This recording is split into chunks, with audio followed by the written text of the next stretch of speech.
Picture this. You come home after a long night out, expecting to find your family sleeping peacefully. Instead, you walk into the worst nightmare imaginable. That's exactly what happened to one young man in Georgia. And the phone call he made that morning will send chills down your spine. But here's the twist that nobody saw coming. The person who made that desperate call for help would end up behind bars for life. Was justice served?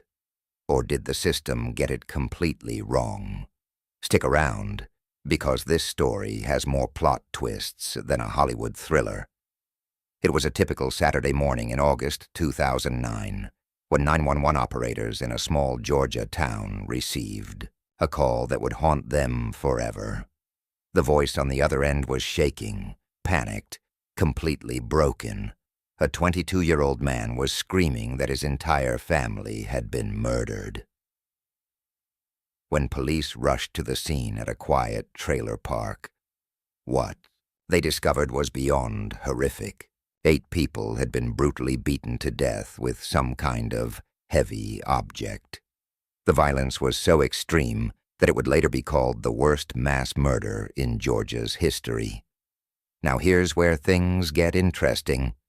In cases like this, when an entire family is wiped out and only one person survives, that survivor automatically becomes suspect number 1. It's harsh, but it's reality. The spotlight immediately fell on the young man who made that frantic 911 call, and what happened next will blow your mind. Let me paint you a picture of this family first, because understanding who they were makes this tragedy even more heartbreaking. This wasn't just any ordinary household. It was a cramped trailer home where 2 families had come together to help each other out financially and emotionally. There was Russell Sr., a tough 44-year-old father who was the backbone of the group. He wasn't related by blood to everyone in that trailer, but he treated them all like family. His 20-year-old son, Russell Jr., was quiet and kept to himself, but he was fiercely loyal to those he loved. Then there was Chrissy, Russell Sr.'s daughter, also 20, who was raising her 3-year-old son, Byron, in that crowded trailer. Her younger sister, Michelle, was just 15, full of life, full of dreams, still figuring out who she wanted to become. Michael, Chrissy's 19-year-old brother, lived with Down syndrome, but never let that dim his incredible spirit. Neighbors remember him as loud, energetic, always smiling, always moving around. His laughter could fill up any room. The trailer was also home to Brenda, a 49-year-old family friend who had been part of their lives for years, and Joseph West, a 30-year-old friend who shared meals and memories with this tight-knit group. And finally, there was Guy Sr., the 45-year-old father of the young man who would find them all dead. Despite some health problems and legal troubles, Guy Sr. was still family to his son, still Dad. Together they formed this chaotic but loving household, bound together by blood friendship and shared struggles. Up to 13 people would sometimes stay in that trailer on any given night. It wasn't fancy, but it was home. Now let's talk about that fateful day and what really happened, because the timeline of events is absolutely crucial to understanding this case. The young man who would find the bodies, let's call him Guy Jr., started his day like any other. Around 7 a.m., he got up and got ready for his construction job. His boss would pick him up at the trailer park entrance, and they'd drive to whatever house they were building that day. Everything seemed normal that Friday morning. Guy worked until around noon. Then his boss dropped him and a friend off at the friend's apartment. They had plans to chill, maybe hit up some bars later that night. They grabbed lunch, went back to the apartment, and smoked some weed. Pretty typical stuff for young guys on a Friday afternoon. Then they went shopping for clothes for their night out. Simple plans, nothing unusual. Later that afternoon, Guy ran into his brother Tyler near a McDonald's. This meeting turned out to be super important for the timeline later. Tyler invited Guy to hang out at a hotel where he and some friends were staying. Around that time, Guy called Chrissy and her boyfriend, asking them to bring over some marijuana. The boyfriend, who dealt drugs, showed up about 30 minutes later with what they needed. Then they all went back to the trailer park. According to Guy's story, everyone was still there when he arrived. Nothing seemed strange or out of place. He took a shower, shaved his head, and hung out for a bit. Around 9 p.m., Russell Jr. called asking for help fixing a car battery at a nearby motel. So Guy left to help out, spent some time there working on the car and hanging out with Russell, Jr.'s girlfriend, and her kids. On the way back, Guy stopped at a store where a woman working the sandwich counter later confirmed she saw him. This became a crucial piece of evidence later on. When they got back to the trailer, everyone was still there, still alive, still going about their evening. Later, Guy borrowed Russell Jr.'s car to visit a girl named Summer, who had given him her number. But when he got there, he got cold feet. He was too high, too out of it to see her. So instead, he went to buy more drugs, then drove to a quiet park where he could smoke in peace without worrying about cops. He spent about 2 hours under a tree at that park, just chilling in the darkness. He didn't have a watch, so he wasn't sure of the exact time. After that, he tried to visit Tyler at the hotel again, but nobody answered the door. Here's where we get to one of the most important pieces of evidence in this entire case: surveillance. Footage from a convenience store near the pier showed Guy at 5:36 a.m. This timestamp became crucial during his trial because it supported his version of events. After leaving the store, Guy finally met up with Tyler.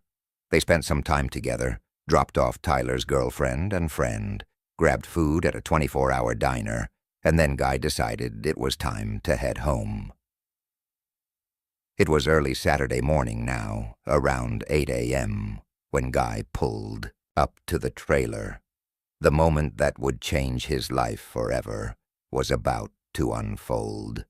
What he found inside was beyond anything a human mind should ever have to process.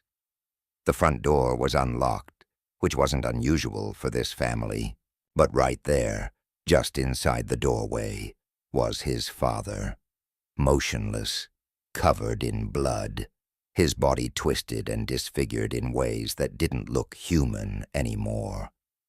Guy froze. His stomach dropped.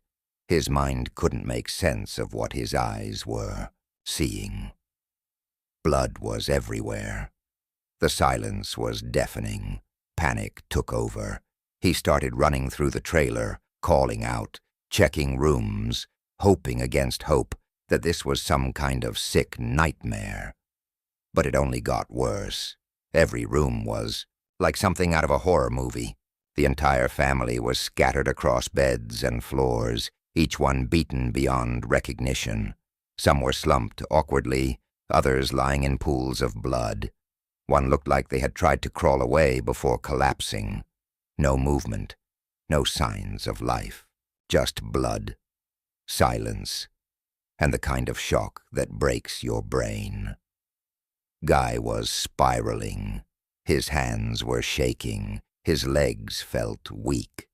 He didn't have his phone, and all he knew was that he had to find help. He searched desperately through the trailer, panic rising with every empty room. Finally, he found one of Michelle's phones, but the battery was dead. His hands were trembling as he stumbled into another bedroom, still clinging to some desperate hope. What he saw there would haunt him forever. Russell Jr. was on the floor, lifeless.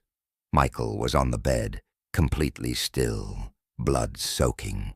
The sheets and splattered across the walls like a nightmare. A shotgun was lying on the floor beside them. In that moment, pure terror took over. What if whoever did this was still inside? Without thinking, he grabbed the shotgun, not to hide evidence, but to protect himself. His body was reacting on pure instinct. He ran out of the trailer, still clutching the gun, his thoughts swirling in a blur of shock and adrenaline. Reality felt twisted, like none of this could possibly be happening. He threw the gun in the trunk, tossed the dead phone in the back seat, and sat in the car, shaking uncontrollably. He was already high from the night before, and the trauma only made his mind feel more foggy and disconnected. Maybe he was too high. Maybe this wasn't real. In that haze, he lit up another joint, right there in Russell's car, hoping the smoke would dull the pain or bring some kind of calm. But no amount of marijuana could erase what he'd just seen. Then came the complete breakdown. He stepped outside and started screaming, crying, his voice cracking as he shouted over and over, "My whole family is dead." His cries echoed through the trailer park, raw and desperate. A neighbor heard him and called 911 immediately. If you listen to that 911 recording, you can hear Guy's frantic, broken voice in the background, repeating, "They're all dead, they're all dead." He ran back inside the trailer multiple times, desperate to help or find some kind of answer. Finally, he shouted to the operator, "Tell them to hurry. Michael's still alive."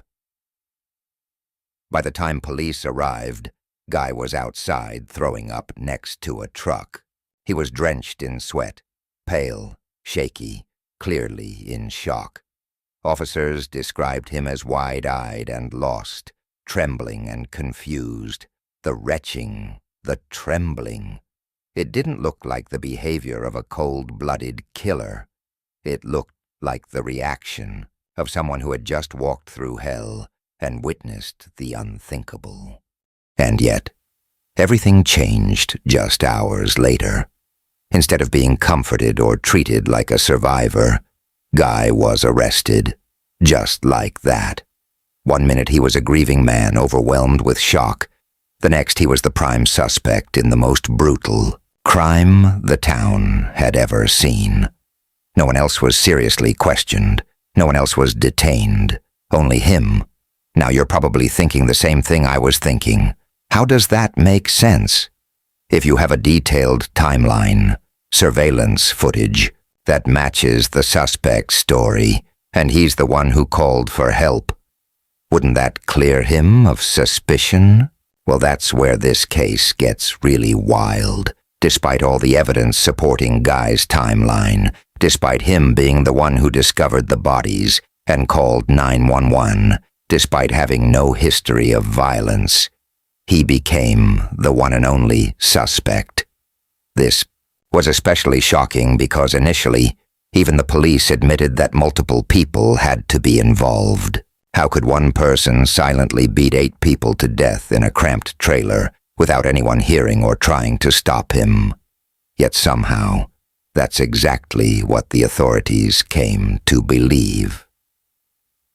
The prosecution built their case on the theory that Guy, furious over missing painkillers, snapped and methodically murdered 8 people with a blunt object in the dead of night. They claimed he did it quietly, left almost no evidence, then showed up later, acting like nothing had happened.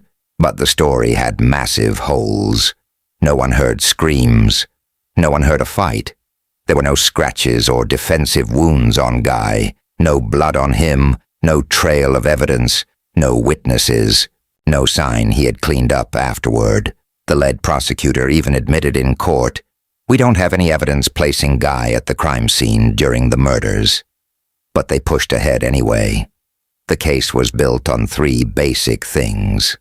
Guy knew the victims, he used drugs, and he lived in the trailer. That was it. No eyewitnesses, no physical evidence, no confession, just assumptions. The way evidence was handled made things even worse. There was blood in a bathroom that might have belonged to an injured killer.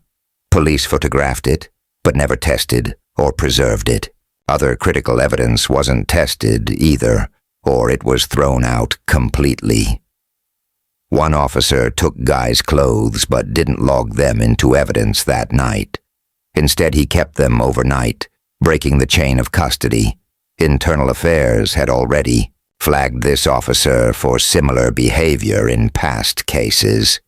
Police also ignored leads, some of them serious. There were tips about possible gang-related suspects, people with motives and violent backgrounds. These leads weren't followed up on until much later, right before the trial. By then, too much time had passed. Witnesses were gone, and memories had faded. During the trial, the state's story stood on shaky ground. They brought in witnesses who had been asleep during the murders and didn't see or hear anything, yet their testimony was still used to help shape the timeline. The whole case leaned heavily on assumptions and guesswork. No hard evidence, no solid proof, just a theory that didn't really make sense when you looked at it closely. So how did this turn into a life sentence?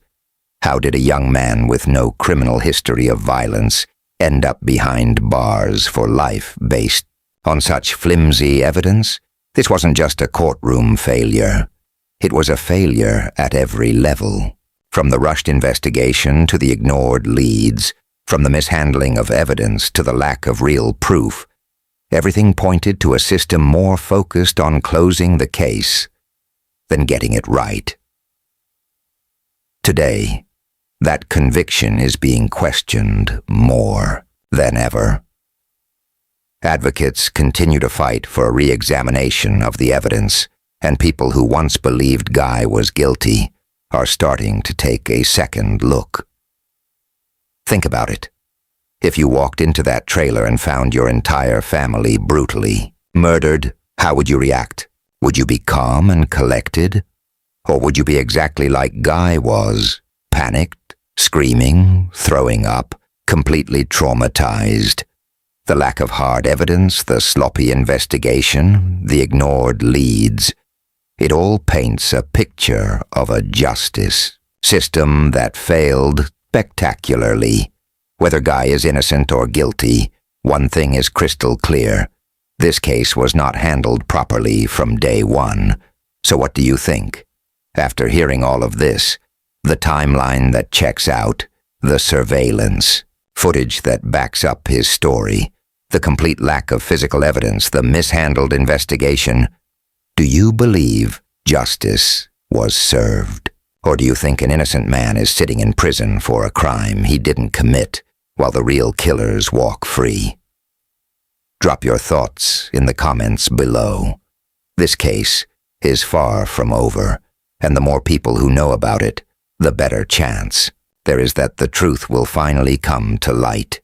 If this story got you thinking, make sure to hit that like button and subscribe for more deep dives into cases that will keep you up at night. Trust me, you won't want to miss what's coming next.